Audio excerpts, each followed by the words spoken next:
ทำส้มต่อจากนี้ไปเบิงกันที่ผลกระทบของประชาชนจากโครงการก่อสร้างเส้นทางรถไฟลาวจีนรัฐบาลสาธารณรัฐประชาธิปไตยประชาชนลาวจะได้จ่ายค่าชดเชยให้ทุกครอบครัวอย่างสมเหตุสมผลอย่างห้อยส่วนห้อย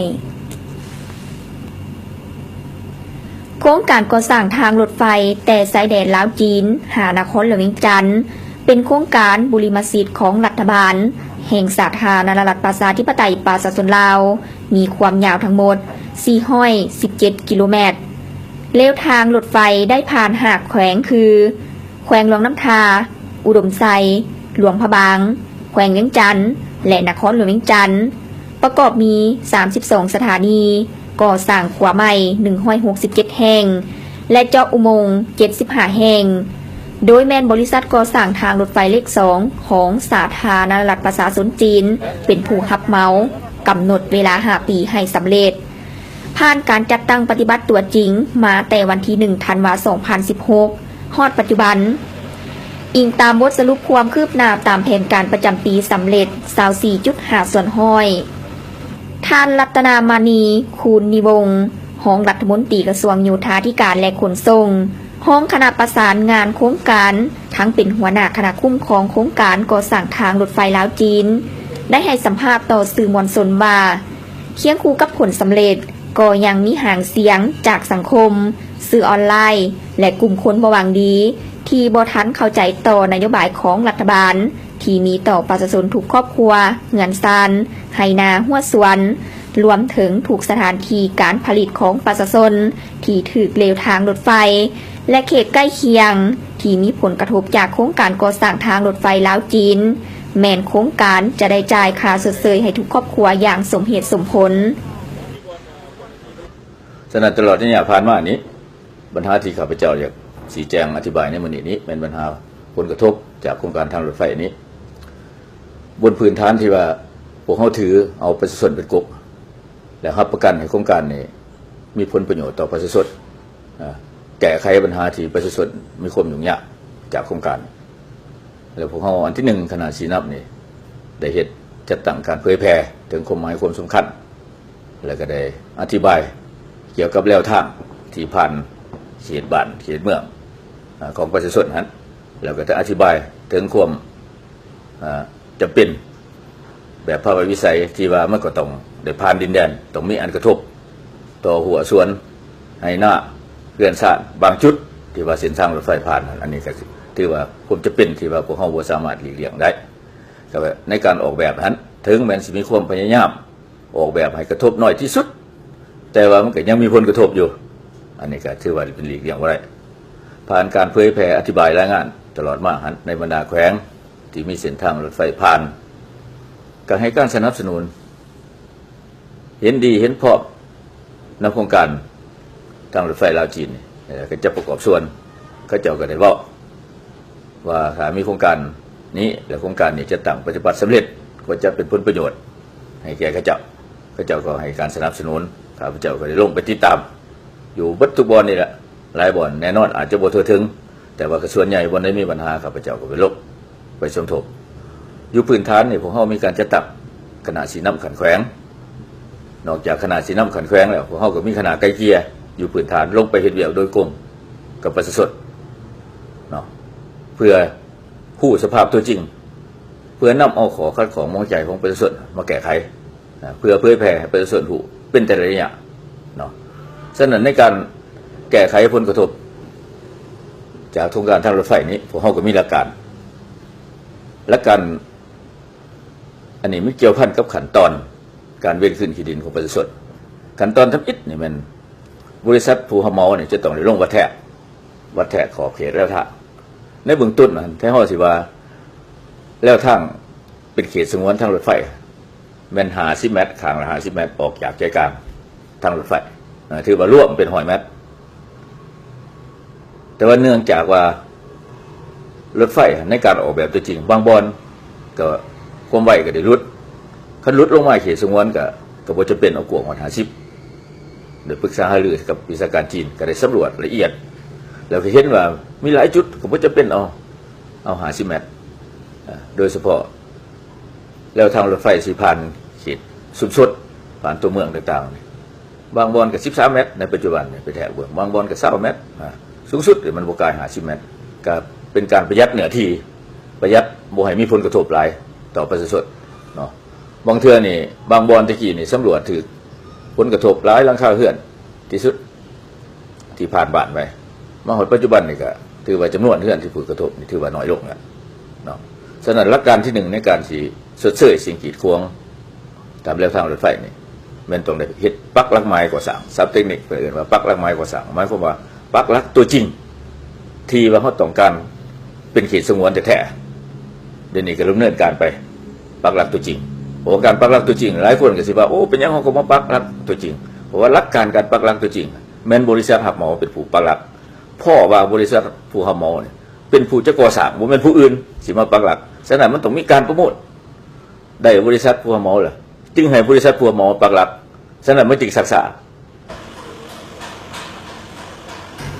พรรคและรัฐบาลย้ำใดก็มีวิสัยทัศน์เบิ่งกว้างเห็นไกลถึงผลตอบแทนที่ประชาชนได้รับหลายกว่าผลเสียบนพื้นฐานแก้ไขชีวิตการเป็นอยู่ของประชาชนเป็นโกกแสดงออกอยู่บอนว่าในจำนวนการตั้งแคมป์ก่อสร้างห้อยกว่าแห่งในทั่วเลวทางรถไฟแต่สายแดนลาวจีนหานครหลวงเวียงจันทน์ซึ่งทุกจุดแม่ได้รับความเห็นดีเห็นพร้อมเส้นบุตรบันทึกจากพ่อแม่ประชาชนที่ถือโครงการด้วยความสมัครใจทุกเส้นทางที่ก่อสร้างทางคณะประสานงานท้องถิ่น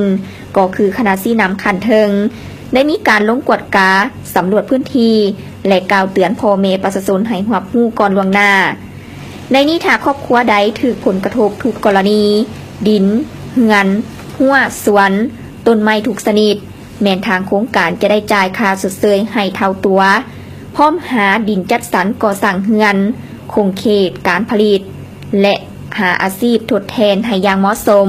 เพื่อประชาชนเห็นพร้อมจึงลงมือก่อสร้างได้ท่านห้องรัฐมนตรีกระทรวงโยธาธิการและขนส่งยังให้หู้ตื่มว่า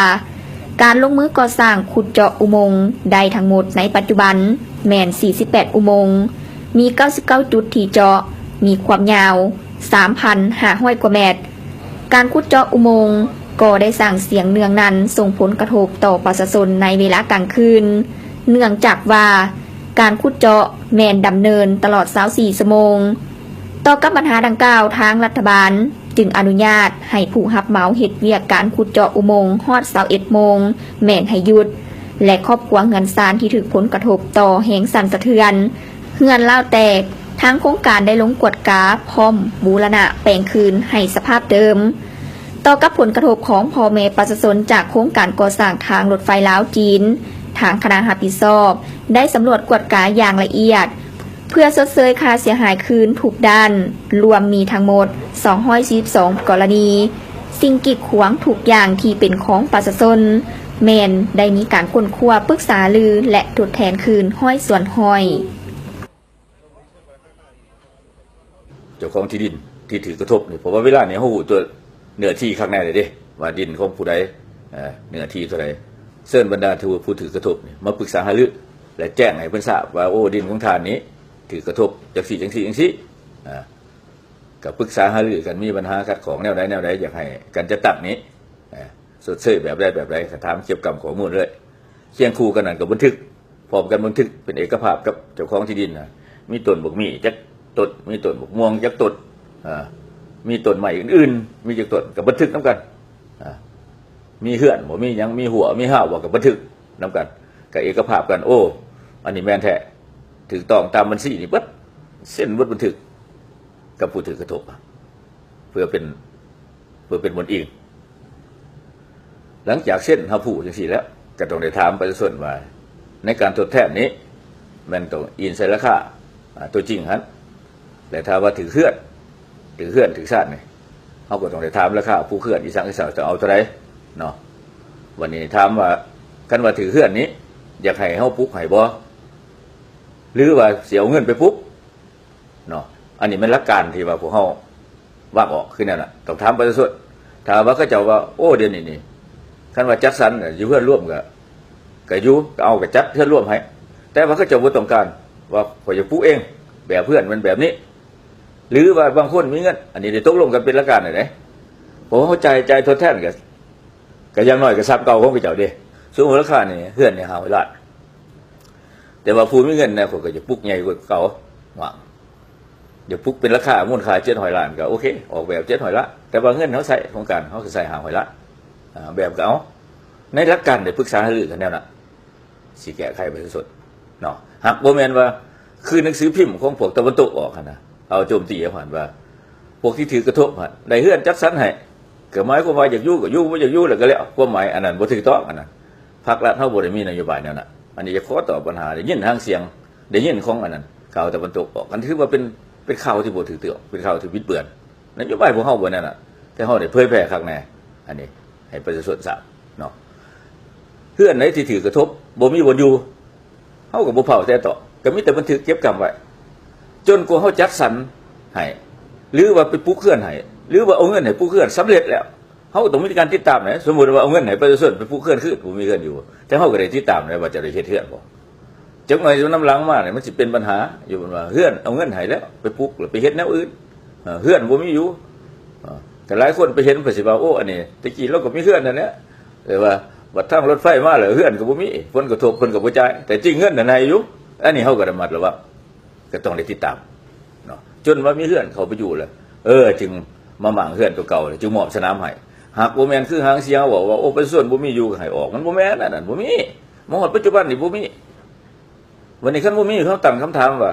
เอาคันสั่นเอาดินมาแต่ไสเฮ็ดทางรถไฟเดี๋ยวนี้คันบ่ทันได้แก้ไขบ่สดพวกเฮาเฮ็ดคุมื้อเฮ็ดอยู่บนภูบนเป็นอุโมงค์บนเป็นทางเข้าที่บ่กระทบที่ประชาชนเห็นดีพอผ่านการจัดตั้งปฏิบัติมานี่ประชาชนก็เห็นดีไหมพอบางบ่อนเพิ่นก็เขาเจ้ามีสวนหลายบ่อนมีดินหลายบ่อนเขาเจ้าก็มอบให้รถไปบดบันทึกไว้กันไว้วันนั้นถ้าเบิ่งราคาของรัฐสำหรับสาสางคือแนวใดเอาตามภายหลัง